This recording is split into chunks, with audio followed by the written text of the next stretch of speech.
नमस्कार, मैं अनीता चौधरी और अपने उस मुहिम के साथ एक बार फिर आपके साथ रूबरू हो रही हूँ। हमारी मुहिम है आप तक सच्चाई पहुंचाने की। सच्चाई ईस्ट दिल्ली दंगा को लेकर के आखिर इसी साल 2020 में के फरवरी में जो उत्तरी पूर्वी दिल्ली में दंगा हुआ था, जो कि जाफराबाद से तो शुरू हुआ था, चांद बाग तक गया था और इस दिल्ली के कई पार्ट्स में जो है वो फैला हुआ था, लेकिन इसमें जल रही थी पूरी दिल्ली और लपेटे में पूरा भारत था।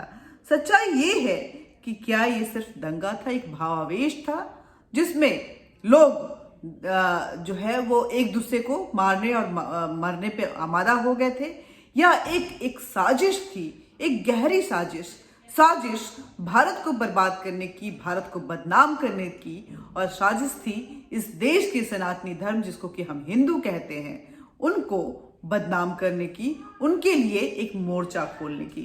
अब तक हम हर तारीख दर तारीख आपके साथ बातचीत कर रहे हैं चार्जशीट के मुताबिक किस तरह से जो एक एक करके किरदार हैं जिसमें सर्जुल इमाम, उमर खालिद सैफी, अहमदुल्ला खान, आसिफ, ये सारे जो जुड़े हुए हैं वो किस तरह से इसमें इन्वॉल्व हो रहे थे। योगेंद्र यादव, प्रशांत टंडन और जो भी लेफ्टिस्ट ग्रुप थे जिनको कि वामपंथी कहते हैं, वो सो कॉल्ड अपने आप को इंटेलेक्चुअल कहते थे, लेकिन ये इंटेलेक्चुअल कम्युनिटी जो है अभी फिलहाल जो है वो क्रिमिनल बनने पे आमादा था और भारत को बर्बाद करने के लिए हर वो कदम उठा रहा था, हर वो साजिश रच रहा था जिसकी वो तमन्ना रखे हुए था। इस साजिश में अंतर्राष्ट्रीय शक्तियां भी इन्वॉल्व थी और कहीं ना कहीं इस देश की जो कट्टरपंथी शक्तियां हैं, जो भारत विरोधी शक्तियां हैं, उनके उस मंशा को, जो अंतर्राष्ट्रीय शक्तियों की मंशा थी, उनको हवा दे रही थी और उनको बाखूबी भुना रही थी।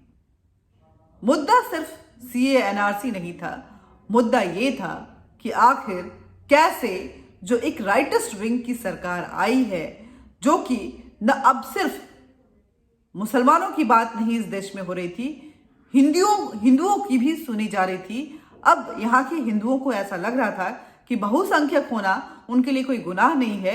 ये बात जो अल्पसंख्यक अपने आप को कहते हैं, सो कॉल्ड अल्पसंख्यक जो मुस्लिम समुदाय है, उसको नागवार गुजर रहा था और इसी को लेकर के हर दिन एक साजिश रची जा रही थी। कभी राम मंदिर को लेकर के, कभी 370 को लेकर के, कभी किसी बयान को लेकर के, कभी गौरक्षा को लेकर के, कभी मॉब लिंचिंग को लेकर के, और ना जाने कैसी कैसी जो साजिशें इस देश में रखी गई, इस देश को बदनाम करने के लिए इसी देश के नागरिकों के द्वारा।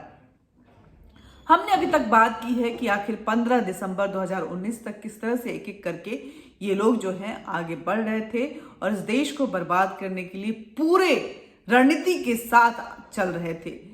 जेएनयू जो कि वामपंथियों का अखाड़ा बन चुका है और उस वक्त में सब अपने परवान पे, अपने शुरूर में था, उसके टफलास ढाबे पे लगातार जो साजिशों के लिए मीटिंग हो रही थी, उसके मिनट्स तय किए जा रहे थे और इसमें सर्जुल इमाम, उमर खालिद सैफी, ये लोग जो हैं वो एक अहम भूमिका के रूप में नजर आ रहे थे। बाकायदा व्हाट्सएप ग्रुप बनाया गया था और इस व्हाट्सएप ग्रुप के तहत exchange of ideas and thoughts और स्पीचेस जो हैं वो लगातार हो रहे थे। हर पल पल की खबर इन ग्रुप्स में दिए जा रहे थे। दिल्ली पुलिस की चार्जशीट में आगे लिखा गया है कि इन pursuance and further hence of the common conspiracy, a call of protest march against CANRC was made by accused Khalid Safi, जो कि यूनाइटेड अगेंस्ट हेट का जो है वो करता धरता था। वो जंतर मंतर पे 24 दिसंबर 2019 को एक प्रोटेस्ट के लिए एक मार्च बुलाता है और उस प्रोटेस्ट पे जो लोग इन्वॉल्व होते हैं उनका नाम यहाँ पे दिल्ली पुलिस की तरफ से जो दिया गया है, जिसको कि अक्यूज बनाया गया है, उनका नाम है अक्यूज आसिफ तकबाल तनहा, जो कि जेसीसी एसआईओ और उहा का मेंबर था, including other JCC members namely Saiful Islam, JCC SIO UAH and DPSG का मेंबर था वो दानिश खालिद हसन, जुबैर, प्रफुल, चंदन, साहिल अजमी, मोहम्मद सादिक, अबू दरदा, अर्श किंग, अल अमीन, एजाज हसन, तस्लीम, सहरहार Azmi, Naushad, Suhaib, एहतमाम, Imran Chaudhary, Suhail, Tanha Siddiqui, members of Muslim student of JNU and Delhi protest supporter group, ये जो है इसके पार्टिसिपेंट थे, जो कि दिल्ली के जंतर मंतर में जब प्रोटेस्ट मार्च बुलाया गया था और वहाँ से बर्बाद करने के लिए ला इलाहा इल्लल्लाह और अल्लाहु अकबर के जो नारे लगाए गए थे, ये यहीं से शुरुआत हुई थी।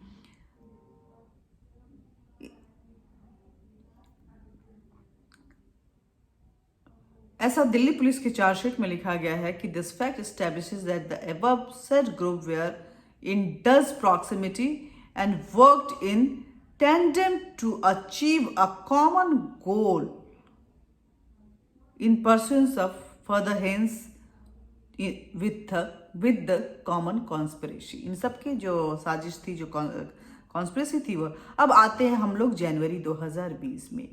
2 जनवरी 2020 को फिर से सर्जिल इमाम जो है वो एक्टिव हो जाए। शाहीन बाग ब्लॉक्ड हो, उसकी मंशा पूरी हो गई है। अब वहां से लोग हटने का नाम नहीं ले रहे हैं, बाहर से भी लोग आए हुए हैं और लोकल्स भी अब इसमें पूरी तरह से इन्वॉल्व हो गए हैं। वहां पे अब राजनीतिक पार्टियों का भी आना जाना शुरू हो गया है और बिरयानी बटनी शुरू हो गई है और अब फंडिंग की कोई फिक्र नहीं रह गई है। अब सर्जिल इमाम ये चाहता है कि यहाँ से आगे बढ़कर और एक डेस्टिनेशन को जो है वो एस्टैब्लिश किया जाए, वहां पे चक्का जाम किया जाए, शहर जाम किया जाए और इसके लिए वो शाहीन बाग के प्रोटेस्ट से अपने आप को अलग करने की बात करता है। वो बोलता है कि अपने फेसबुक पेज पे उसने डाला है कि वो अपने आप को इस प्रोटेस्ट साइड से अलग कर रहा है, क्योंकि यहाँ पे जो राजनीतिक पार्टियां हैं उनका कब्जा हो गया है और अब वो जामिया मिलिया इस्लामिया जा रहा है एक मीटिंग करने के लिए। He was tasked by the conspirators to raise new protest site on the Shaheen Bagh model and to continue providing support to a new emerging protest site. अब नई प्रोटेस्ट साइट की जो है तलाश शुरू हो गई थी, उसके लिए सुगबगार शुरू हो गई थी और उसको यहां से शुरू हो जाता है जाफराबाद का जो माहौल था वो बनना शुरू हो जाता है। अब दंगा जो है वो धीरे धीरे उसके चैप्टर्स खुलने शुरू हो जाते हैं। सर्जिल इमाम बोलता है कि यहाँ पे जो है वो राजनीतिक पार्टियां आने लगी हैं, अब यहाँ पे मैं नहीं रहूंगा, अब मैं कहीं और चलता हूँ। हाँ, और वो जामिया में एक मीटिंग भी करता है। हम लोग आज शाहीन बाग रोड के चक्का जाम को राजनीतिक पार्टियों के गुंडों द्वारा हिंसा और आशंका के आंदोलन के राजनीतिकरण से बचने के लिए हम यहाँ से अपने आप को अलग करते हैं। हमें आशंका है कि पुलिस को बीच में न लाकर बाकी भाजपा स्वयं आंदोलनकारियों के साथ हिंसा करिए अब एक कहानी गढ़नी शुरू कर देते हैं। इससे आंदोलनकारियों के मनोबल टूटेंगे।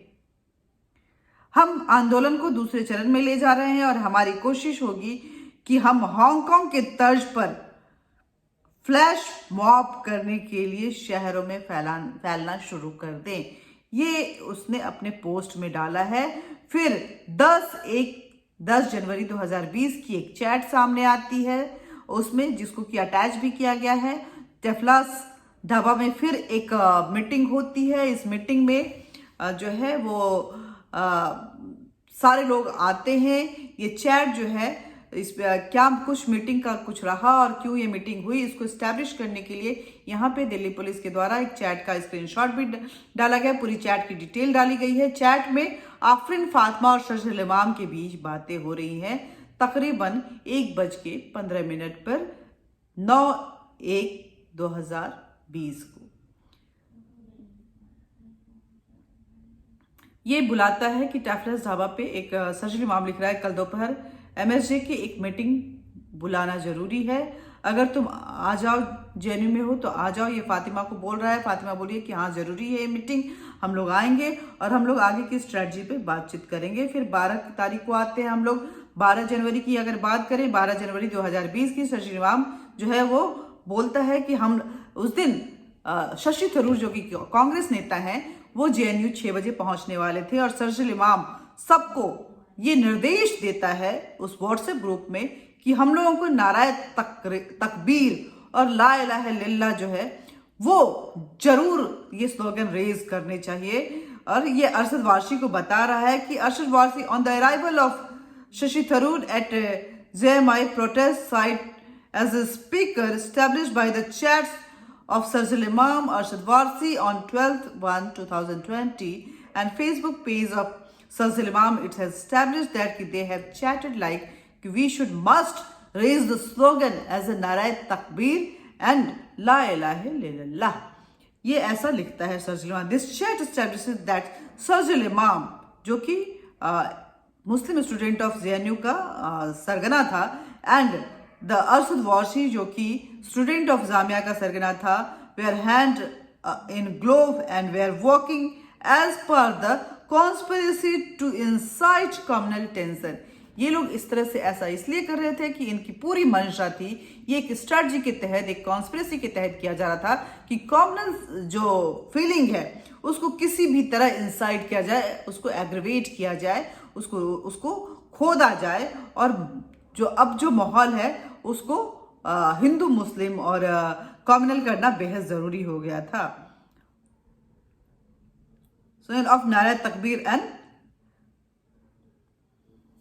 और चैट में बोला है कि भाई वो लोग मतलब शशि थरूर लोग इसके लिए मना ही करेंगे, लेकिन हमें मानना नहीं है, हमें ये स्लोगन जरूर रेज करना है, हमें नारा तकबीर जरूर लगानी है, हमें ला इलाहा इल्लल्लाह जरूर इसके नारे लगाने हैं। और आप देखेंगे तो मैं इस चैट के स्क्रीनशॉट आपको फेसबुक पेज और चैट के पूरे स्क्रीनशॉट जो है वो मैं आपको दिखा रही हूँ कि किस तरह से इसको लेकर के हिदायतें दी जा रही हैं, निर्देश दिए जा रहे हैं और बताया जा रहा है कि हमारा अगला स्टेप जो है वो क्या होगा और इस स्टेप के तहत हमें किस तरह से आगे बढ़ना है, क्योंकि कांग्रेस के शशि थरूर आ रहे हैं और हमें उनका सपोर्ट हर हाल में चाहिए। हमें ये दिखाना होगा कि हाँ ये हमारे साथ हैं और इसके लिए ये साथ इस तरह से नहीं है, ये हमारे पूरे कट्टरपंथ सोच के साथ है और इसके लिए नारा तकबीर और जो बाकी स्लोगन्स हैं उनको लगाना बेहद जरूरी है। वो ऑब्जेक्शन रेज करेंगे, लेकिन हमें मानना नहीं है, हमें जोर जोर से लगाने हैं और हमें अपनी प्रेजेंस जो है वहां पे जरूर दर्ज करनी है। Facebook post of Sharjeel Imam provoking MSC members to raise slogan of नारा तकबीर। वो आप देखेंगे कि यहाँ पे उसने अपने फेसबुक पोस्ट पे भी लिखा है ऐसा ही, और इसका मैं स्क्रीनशॉट आप लोगों को दिखाती हूँ कि आखिर उसने क्या लिखा है कि क्या होना चाहिए। ये जो है ये टफलास ढाबा है जहाँ पे इनकी मीटिंग्स हुई हैं और ऐसा करने को बताया गया है शाहीन बाग से। और ये इनका ये भी फेसबुक पोस्ट है सर्जिल इमाम का, आप देख सकते हैं। और इसके आगे की आपको दिखा रही हूँ, ये चैट्स हैं जो कि मीटिंग्स बुलाई गई थी। और इसके आगे अगर बात करें तो ये है उसके फेसबुक पोस्ट में, जहाँ पे इसने लिखा है कि हमें नारा तकबीर जो है वो रेज करना है, हमें अपनी जो स्ट्रैटेजी है उससे जरा सा भी इधर उधर नहीं जाना है। हम अपने जो हमारी जो फोकस लाइन है, हमारी जो मंशा है उसको मुकम्मल उसको अंजाम तक पहुंचाना है और इसमें कोई भी आड़ा तिरछा नहीं होना चाहिए। पूरी बातें जो हैं लिखी गई हैं और आज की बात हम बस 12 तारीख की करेंगे कि 12 तारीख को आखिर क्या क्या हुआ। और उसके बाद हम अगले एपिसोड में अगली बार जब बात करेंगे तो 13 तारीख को बात करेंगे कि किस तरह से नदीम खान और सैफुल इस्लाम जो है आसिफ इकबाल के साथ मिलकर, सर्जिल इमाम के साथ मिलकर वो आगे जामिया मिलिया जाते हैं और अपने उस मंसूबे को मुकम्मल अंजाम तक पहुंचाते हैं। और इनका जो मोबाइल फ़ोन नंबर्स का डिटेल भी यहाँ पे दिया गया है सर्जिल इमाम और नदीम खान के, जिसमें वो तकरीबन 6:30 बजे तकरीबन इनके बीच की बातचीत हुई है, जो बता रहा है कि आगे की स्ट्रैटेजी आखिर क्या है। आज के लिए बस इतना ही, बातचीत करते रहेंगे, लेकिन बातचीत का ये सिलसिला जारी रहे इसके लिए ज़रूरी है कि आप हमारे साथ जुड़े रहें। और जुड़ने का एक माध्यम ये भी है कि आप हमें सब्सक्राइब करें। धन्यवाद।